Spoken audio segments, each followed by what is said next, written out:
Hi, this is ShamanWeaver Sheila Baker. Today I want to talk about rewards and I'll give you my definition of them, when to use them, and why to use them. So rewards are those things that we give ourselves when we have accomplished something. And that accomplishment, usually for most of us, we think it has to be a big accomplishment. But what I'm going to suggest to you is that it doesn't. That any small step toward your goal, toward your direction of desire, even if it's an object of desire. So let's take something really practical and maybe even mundane. So let's say a dining room table. You want a dining room table and you know the goal is to get it and to get, I don't know, 6, 8 chairs, maybe only 2, whatever is your vision. So you have this vision that you want to achieve. Now the small steps along the way, first what you want to do is you want to figure out what you're looking for. So then you have to conjure that up, and whether you get pictures of it and look at catalogs or go online or even go out shopping for it, that step requires a reward. So perhaps you go out shopping for it and you're running around from store to store to store, and afterwards you perhaps take 20 minutes, an hour even, go out and nourish and nurture yourself. So if that means that you stop at a bookstore, or if it means that you stop and get a glass of wine, whatever it is, a small reward for taking that next step. Now imagine that your goal is something much larger. Let's say that you're planning a trip or you're wanting more education. The small steps that you take, the research that you do along the way, and the rewards that you give yourself while you're doing that make the whole investigation, exploration, it makes it lusty, it makes it juicy, and it makes you want more. Then you give yourself a reward for doing that. So maybe it's a martini or a margarita or a latte or a cup of tea or some amazing yummy water from somewhere.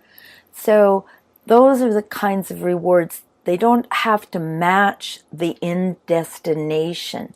So let's say that you're launching something and there's steps along the way. Each one of those steps requires that you feed yourself, you give yourself a reward. So each small step gets a reward. If you want at the very end of your launch to have some kind of a celebration, then that's a beautiful thing to build toward. And each of these small steps, rewards, build toward your confidence of knowing, oh my gosh, I did that.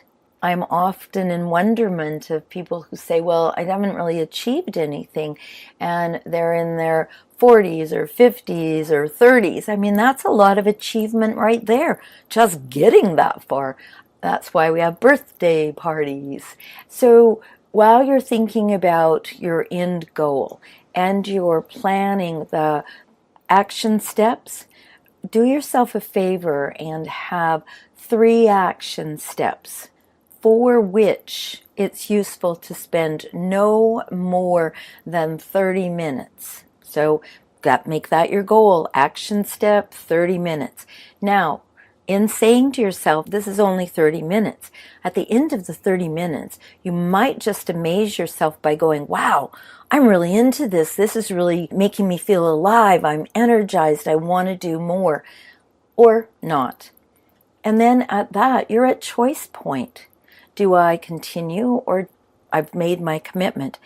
Time for a reward regardless. So that's some of the little rewards that you can give yourself, and that's some of the whys that you do it. The when is always. There is nothing throughout the whole entire day that you cannot reward yourself for. You got out of bed, and for a lot of us, our first thought, our first desire is coffee or tea. Well, from now on, consider, oh, I went from horizontal to vertical, I get a reward. And this will really help you get it into your body, because of course you're drinking the coffee, right? And it's getting into your body and it's doing the things that you think coffee does for you. So that's your reward. Imagine yourself throughout the day achieving things and then giving yourself a little reward. You've worked for half an hour, 45 minutes on a project at work. Perhaps your reward is to go and walk all the way around through the office building, clearing your head, getting your blood flowing again. Or if you're really smart, you might just push your chair back and do a couple of yoga poses. And maybe you even are extra smart and you do the yoga and the walk.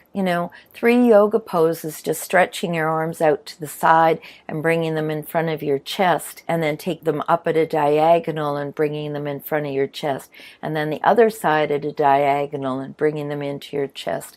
This breaks the cycle of intensely focusing on a small screen keyboard mind and brings you back into your body. Just a few small steps through your day, then consider that a reward. And then maybe you want to think about lunch as a reward, as opposed to, well, I have to go out here and I have to get this.